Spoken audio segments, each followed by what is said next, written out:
Well, good day, YouTube. Welcome to another episode of Chad Talks with His Hands. No, to the Albino Rhino beer review. We have a beer here from Renaissance. Well, it's a Renaissance brewing company. It's from New Zealand. A blossoming craft beer industry there. I shouldn't say blossoming, because from everything I hear, it is actually a good industry in New Zealand, just blossoming in North America. You're seeing more and more New Zealand craft breweries popping up here in North America, which is great for us North Americans. This is from the Renaissance Brewing Company. This is their Discovery American Style Pale Ale. So, Discovery American Style Pale Ale. Yeah, well, refreshing, aromatic, and crisp, a golden hoppy ale. 500 milliliters, which is 1 pint here in Canada, or 1.3 fluid ounces in other parts of the world. Anyway, 4.5% alcohol by volume.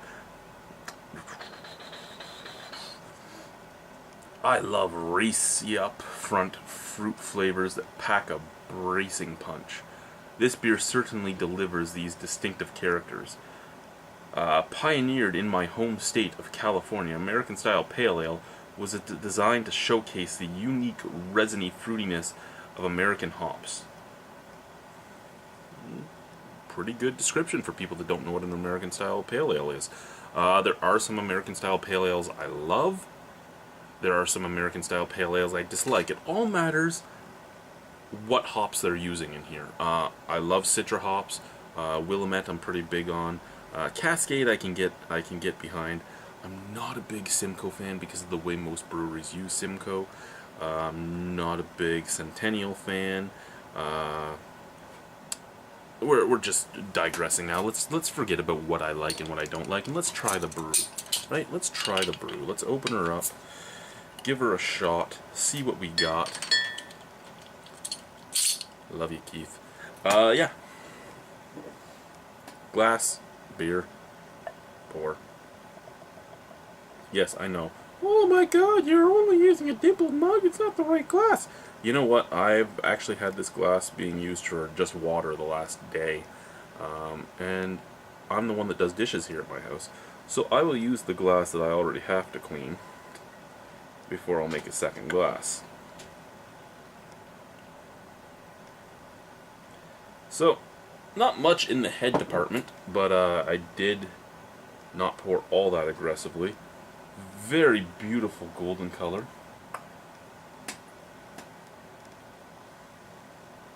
Wow. I could smell it while I was pouring it, but once it's poured you can smell it even more. I mean, well, that didn't make any sense at all. But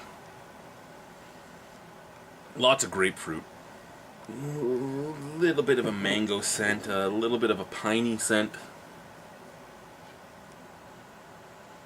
Very fruity, very citrus fruity, but at the same time tart and bitter on the nose. I mean, it burns your nose just slightly, like when you get a big whiff of a grapefruit, but at the same time there's a nice sweetness to it, a nice fruitiness to it. It smells very inviting. Shall we try it? Yes, we shall. Cheers! It's so close to the top that I'm worried about pouring hops on my crotch, because nobody likes hops on my crotch. My wife liked beer. Maybe I'd pour hops on my crotch. Alas, she doesn't.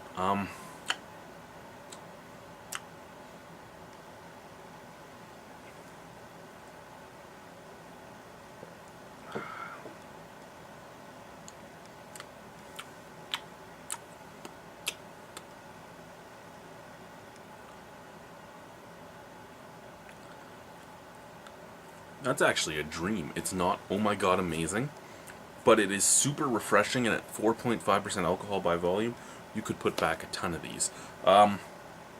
Your sweetness, I said I say it at least 5 times a video, I think.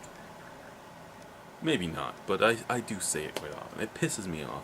I think every time I say somebody should get to flick me in the ear. Yeah, back to the beer.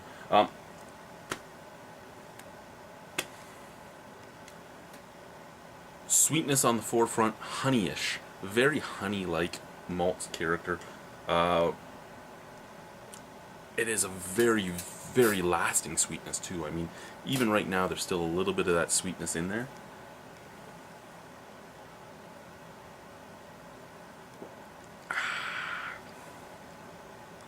Refreshingly bitter. Not too over the top. I would actually... It doesn't claim the IBUs anywhere on here, but I would guess somewhere in the 25 to 35 range. It might surprise me and be over that, because there are some beers that have surprised me and been way over what I thought they were. There's been some that felt like they were way over but were under. But yeah, I'd guess this in the 25 to 35 range. Very easily approachable. Lots of grapefruit flavoring. Nice like lemon zest to it as well. A resiny finish on it. You can tell there's Willamette in here. You can tell there's Cascade in here. It does taste like there is some Amarillo. There probably isn't, but it tastes like it.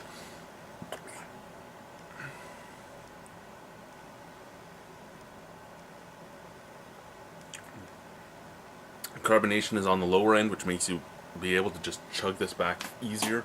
You can just roll down your throat. Sorry, I was just looking at whether or not my door was open because a dog joined me, and yeah.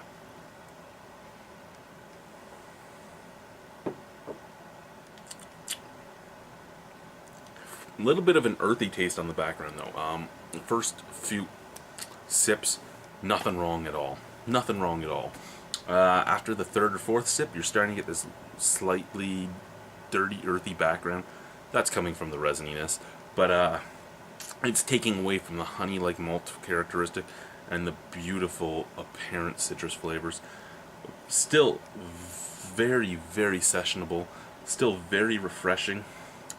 But I think if I get a little more of that resiny flavor coming out, it might start losing a little bit of marks. So let's take 2 quick sips and then final marks and thoughts.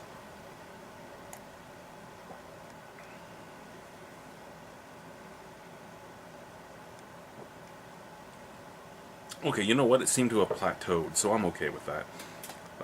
Final thoughts? I'd give it a 7.25. I would buy this again. I would session this. I would easily be able to share this with a lot of my friends. There are a lot of people that aren't hopheads that would love it. I know I'm not a big hophead, but where I stand is that I don't like certain hops and I don't like the way some hops are used. I can really enjoy very hoppy beers as long as they're balanced properly or used properly. This one is used properly. It's very well balanced. It's very subtle at the same time though, which is why I could see so many people enjoying it. Not a bad beer at all. Worth checking out if you can find it.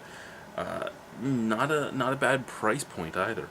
I've been very, very surprised with these guys, not because they've been blow my mind out, but they've been consistent. All 3 beers I've had by them have been well-made beers, regardless of whether or not I really like them.